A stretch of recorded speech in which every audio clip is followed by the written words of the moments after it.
folks, we're back at Cabot Circus in Bristol again. I am of course your host of hosts, MJ Knight, and the second movie to be released since the inaugural Avengers movie from 2 years ago, and we're back with a Captain America sequel. Chris Evans, the good one, back as the first Avenger, the man with honor, basically Marvel's equivalent of Superman, in my opinion only. And it's basically, how's he going to continue life on after the incident in New York from 2012? And we got Scarlett Johansson coming back, who is probably just a step above the acting class of Kristen Stewart, although I think Kristen Stewart's hotter, in my opinion. Samuel L. Jackson. This is going to be kind of like a political thriller. I'm going to look to see what this one can do, and it's just to see how Cap can adjust to 21st century as opposed to 1943. In about 2 hours, we'll find out.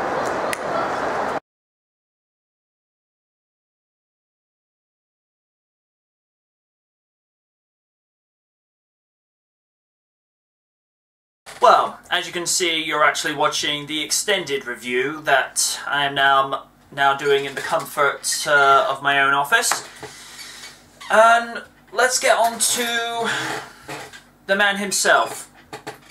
Chris Evans as Steve Rogers, Captain America.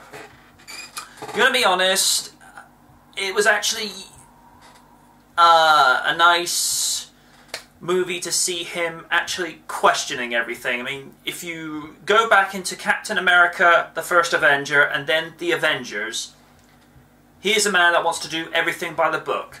Honor, integrity, class, decency. This is Steve Rogers to a T. But when he starts to see these little things that are happening around him whilst he's trying to do his job, and it clashes with his morals and principles, is when he basically has an attack of conscience to such a degree that he is questioning even his orders that are coming from directly above him. And Chris Evans is such a such a chameleon actor. When you consider this was the guy who played Johnny Storm, aka the Human Torch, from the previous incarnation of the Fantastic Four in 2005 and 2007, and this is also the guy who was in the movie Not Another Teen Movie, which is one of the few movies I think he got noticed in. That's going back a few years now. But yeah, genuinely liked his performance. As Captain America, he plays a really good natural-born leader that just wants to get the job done, and he does this in spades in this movie. So, as a performance readout as Cap, he's definitely improved so much more. Not that there was anything wrong with his previous performances, but this one, it definitely felt like he was much more settled in the role. So yeah, pleased with that.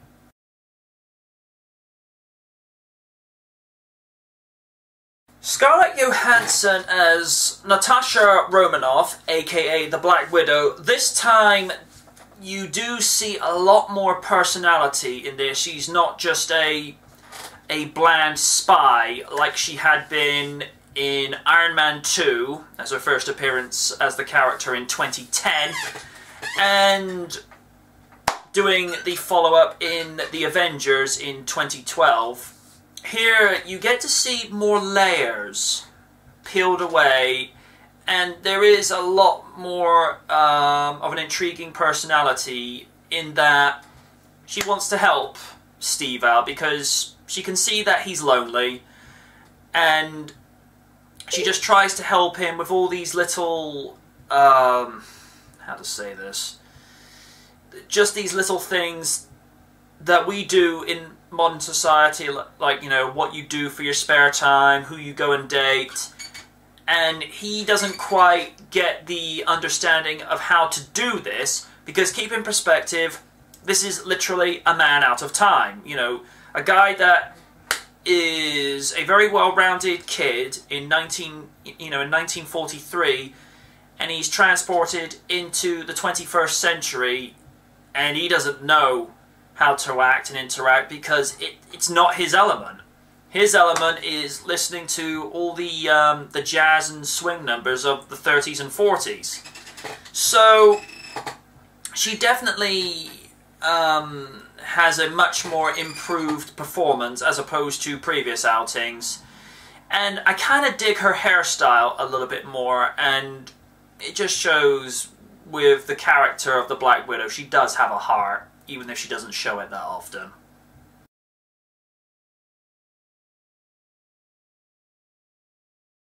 Samuel L. coming back once again as Agent Nick Fury of S.H.I.E.L.D. I felt he was a little downplayed in this movie, but at the same time, he had somewhat of an impact with his role this time around. I'm not going to go into details because, you know, we don't do spoilers.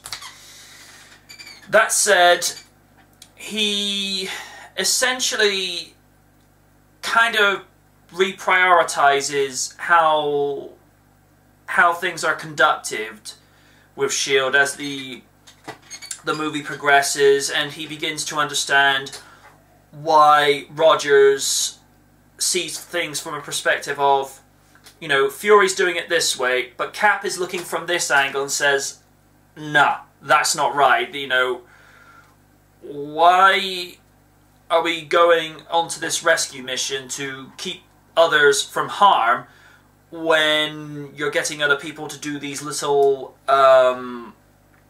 micromanagement jobs that really has no place in what we're trying to do? You know, we're trying to protect people. So, whilst at the same time you see Fury has an agenda, you do also see at the same time that the man starts to get a little bit more moral in this movie. And, you know, Samuel L. is a class act from start to finish, and he's just an actor that just continues to improve with each performance. If the man has not won an Oscar, I honestly don't know. But if he has not won, he deserves one. My opinion.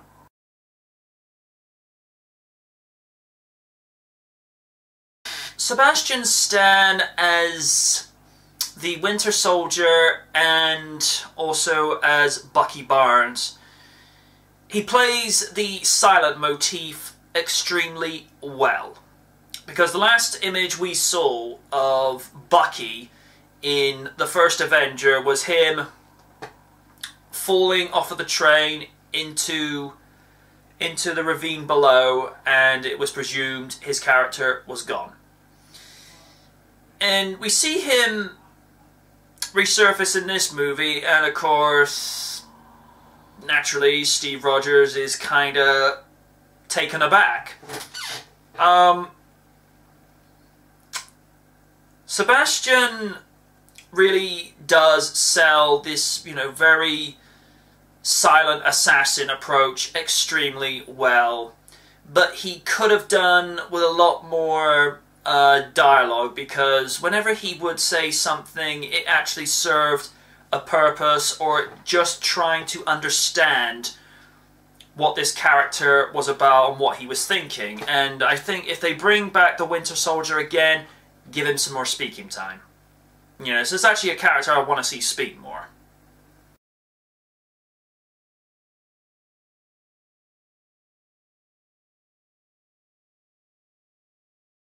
Hayley Atwell makes her first appearance in the Marvel movie universe. I know there was that one-shot film that was done with Hayley, you know, One Shot Carter, I think it was called. Correct me in the comments section below if I'm indeed correct. And the prosthetic makeup they had done to make Peggy much, much older was very well done, very convincing. It kind of reminded me of some of the prosthetic makeup they did on Back to the Future in 1985 when they made Marty's parents look older, even though the actors playing them were the same age as he was. And I like the fact that they did kind of tie up the loose end that had been left behind from the first Avenger, because obviously In Captain America 1, he's frozen in ice. We all know this story by heart by now. And wakes up in the future, and by this point, you know, Peggy's pretty much sort of, well, he's long gone, you know. And to be able for the two to reunite, just to reconnect as friends and whatnot, it was nice to see that was tied up. And yeah, that's one little thing I was happy with.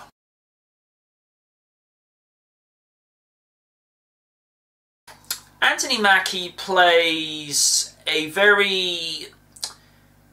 how should I put this? He plays a very serious Joker in the sense that he might be saying something that will try and lighten the mood, but he does it in a way where he doesn't look like he's purposely trying to make a joke. I thought Anthony, you know, gave a very decent, supportive performance in this movie, and I'd like to see another movie with him in, because this guy's definitely got a future as far as action hero goes.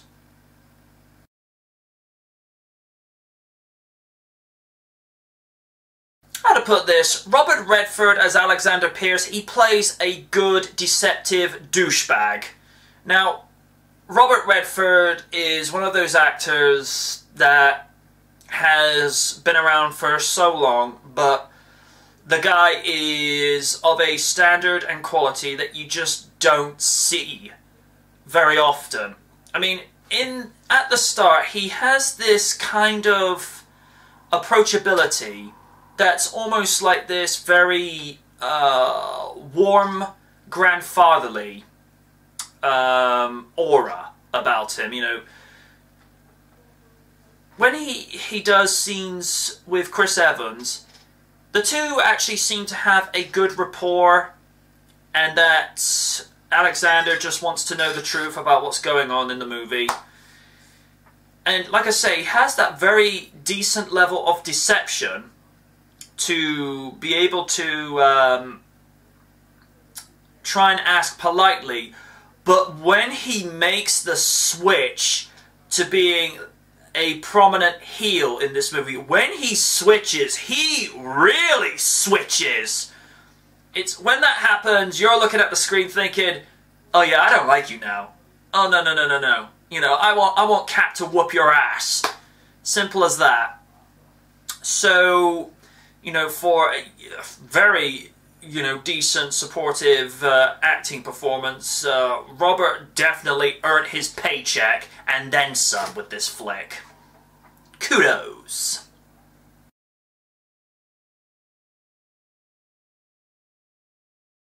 The story for this, given the nature of that it was a political thriller, where Alexander says he has one agenda, as like, you know, a storefront face for it, but behind closed doors there's actually a second agenda that they're actually not telling people about.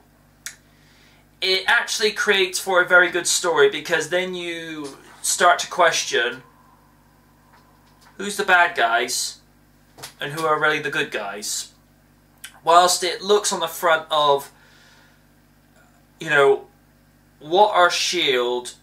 really doing? If they say they're doing this for the well-being and the protection of people, yet their motive and intentions are completely contrast to what they're suggesting that they're doing. And not to go into spoiler territory, but it's one you don't really see coming, and a few cast of characters that you haven't seen since Iron Man 2, you actually find out they're not who they say they are. And that was the great thing about this story, because it got you thinking. It actually got you to a point of like, okay, that was actually good. I mean, it has the action and suspense moments that you look for in a superhero movie, but at the same time, there are these very clever plot pieces and these little twists and turns that, again, you never see coming. And I gotta give the writers a hand on this one. That made for a good movie. And my personal thumbs up.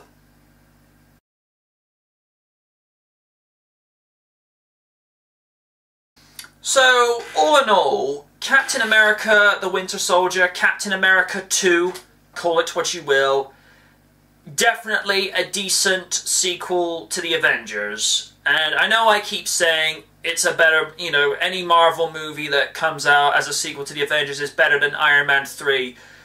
I don't want to keep beating a dead horse with that, but the fact is, it's true. Iron Man 3 built itself up to, you know, be like this colossal sequel when it's only just that little bit better than Iron Man 2. That, do not, you know, take this or misinterpretation. Iron Man 2 is a good sequel to Iron Man 1.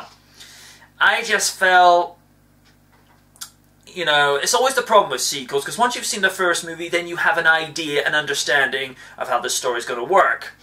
And with Thor: The Dark World, decent follow-up from the Avengers and from Thor's debut movie, and for Captain America 2, for him to question everything that's going on around him, professionally and personally, it adds depth to a character that, you know, that is the sole focus of the movie, because you care about these characters. You don't want to see them in these situations where they're like in despair or question where they are. You want to see them happy. But that said, Steve Rogers is a very complex character, because he knows the world that he left in the 1940s he can never go back to.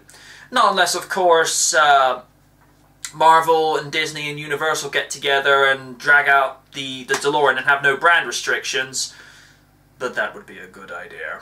Yeah, really, I'm going to be very surprised if this movie, you know, does poorly at the box office, because I got a feeling this is going to be an underrated movie, based upon the fact that there's not enough action and more talking going on.